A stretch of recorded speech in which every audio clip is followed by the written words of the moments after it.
भैया दुनिया में अगर कोई बातों से नहीं मानता है ना तो हम उसको जान से मारने की धमकी दे देते हैं कि अगर तुम हमारी बात से नहीं मानोगे तो हम तुमको जान से मार देंगे। लखनलाल ने सोचा कि लोग थोड़ा धमकी दे करके देखें कि अभी जान से मार देंगे तो डर जाएगा, नहीं ले आएगा बिठा लेगा। केवट कहने लगा छोटे सरकार निकाल लीजिए अपना बाण, हम मरने के लिए तैयार हैं। आ गया केवट, सामने खड़ा हो गया, मारिए लखनलाल बाण। लक्ष्मण ने सोचा जी भगत है, ना मरने में डर ना जीने में डर ना किसी बात का डर, ये भगवान है कौन।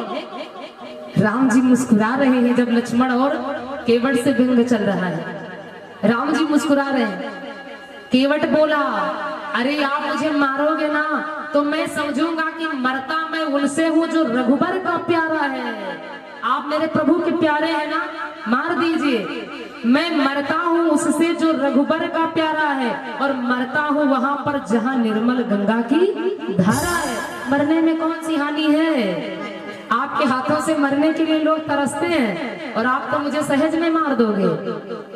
गंगा के जल स्पर्श करने के लिए लोग मृत्यु के समय तरस जाते हैं। भाई कहते हैं मरने वाले भगत के मुंह में यदि गंगा जल पड़ जाए तो उसका उद्धार हो जाता है। आप मुझे मारोगे ना तो मैं तो गंगा के किनारे गिरूंगा ना, और किनारे पर हूँ, और जैसे लगा आपका बाण मैं उस दर्द के जोर से विह्वल होकर के नदी में कूद जाऊंगा। और जैसे नदी में कूदा बढ़िया जी भर करके पहले तो हम गंगा जल पिएंगे और उसके बाद में कुछ तड़पेंगे तो भगवान मेरे सामने होंगी और गंगा जी का जल मेरे मध्य होगा और उसी जल में किसी को परवाह करने का भी मौका नहीं, डूब जाऊंगा। मारिए। लखनलाल जी ने कहा तब तो हो गई सब बात, इसका सब प्रकार से कल्याण है भैया, आप ही समझो ये आपका भगत है। भगवान कहने लगे भैया केवट नैया ले आओ। केवट कहने लगा प्रभु ये जो तुम्हारे छोटे वाले सरकार ना ये लड़ते हैं, पहले इनको तो शांत करो। ये कहीं कहते हैं मार देंगे, कहीं कहते ये करेंगे वो करेंगे। प्रभु जरा एक बार आप तो सोचिए ना कि तुम तो चाहत पार जवैया,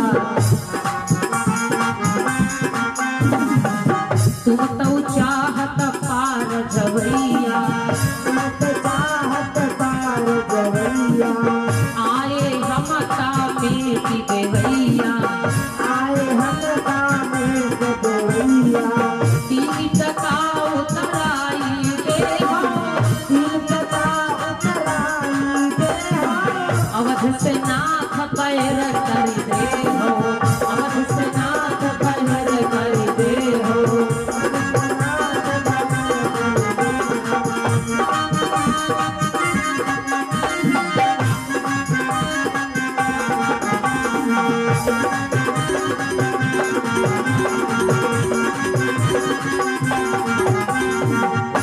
केवट कहने लगा प्रभु आप पार जाना चाहते हैं ना, तुम तो पार होना चाहते हो, बस तुमको सिर्फ पार होना है, लेकिन मेरे बारे में सोचते हो प्रभु। आप अयोध्या नरेश सम्राट चक्रवर्ती महाराज दशरथ के पुत्र हैं और प्रभु आप मेरी नैया से बैठ करके पार जाओगे ना तो आपके पिता मुझसे बैर मानेंगे।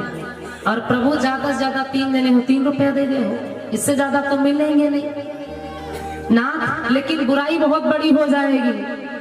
तुम्हारे पिता यही कहेंगे यही कहाँ दशरथ बलधारी और क्यों दई के वट पार उतारी।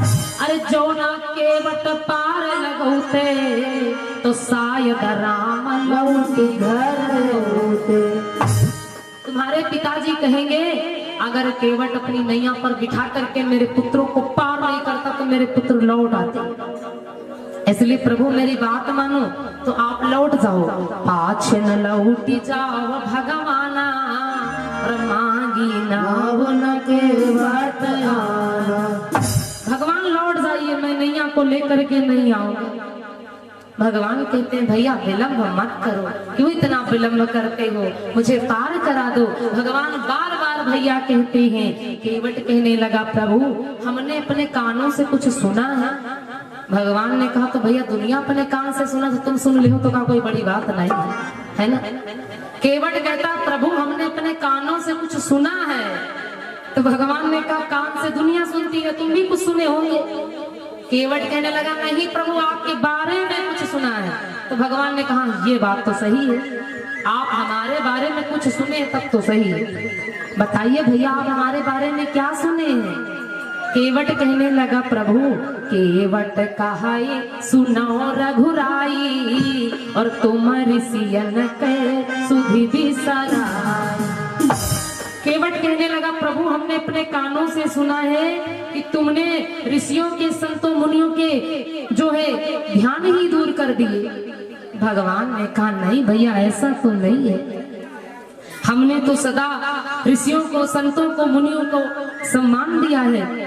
केवट कहने लगा नहीं प्रभु आप आते आते बहुत देर कर दिया है, आप मेरे घाट पर आए हैं तो आपको जल्दी है, लेकिन प्रभु आप सोचिए ना, क्योंकि बहुत समय हो गया आपको अवतार लिए हुए, क्योंकि भगवान 27 वर्ष के हो चुके हैं।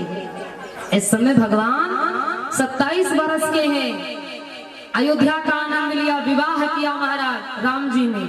केवट कह रहा बहुत समय आपने बिता दिया और आप मेरे घाट पर आए हैं तो इतनी जल्दी है। प्रभु केवट कहे सुनो रघुराई और एक जाति के हम तुम भाई।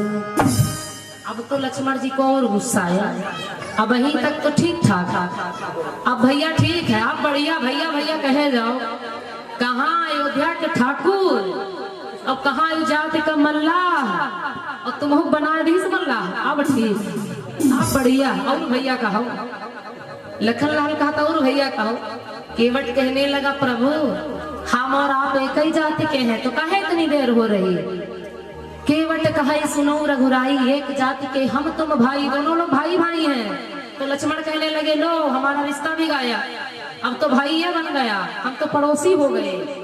नहीं तो ठीक है।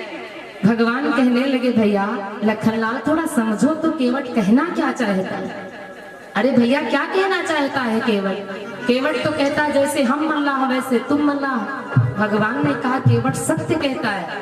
लक्ष्मण कहने लगे तो फिर ठीक तुम हो मल्लाह, तो हम नहीं जाने तुम मल्लाह कब बन गया, तुम कब नैया चलाए प्रभु। भगवान कहते जरा समझो तो केवट कैसा भाव प्रकट करना चाहता। केवट कहने लगा प्रभु हम भी मल्लाह हैं आप भी मल्लाह हैं, लेकिन आप मल्लाह हैं और हम हैं, लेकिन इसमें कुछ अंतर है। लक्ष्मण ने कहा अंतर कौन सा भैया वो भी बता दो, क्योंकि हमको तो शंका हो गई, क्योंकि हम अयोध्या में रहे सम्राट चक्रवर्ती महाराज दशरथ के 4 पुत्र हैं, चारों भाई भाई, लेकिन यहाँ तो तुम बता रहे हो कि हम भाई हैं, तो हमारा तो रिश्ता ही गायब हो गया। लेकिन अब अपनी बात बताओ अंतर क्या है? केवट कहने लगा प्रभु सुनो, अरे हम केवट सूरी सरी के लिए, हम केवट सुर सरी के मेरे, प्रभु केवट भव सागर के रे,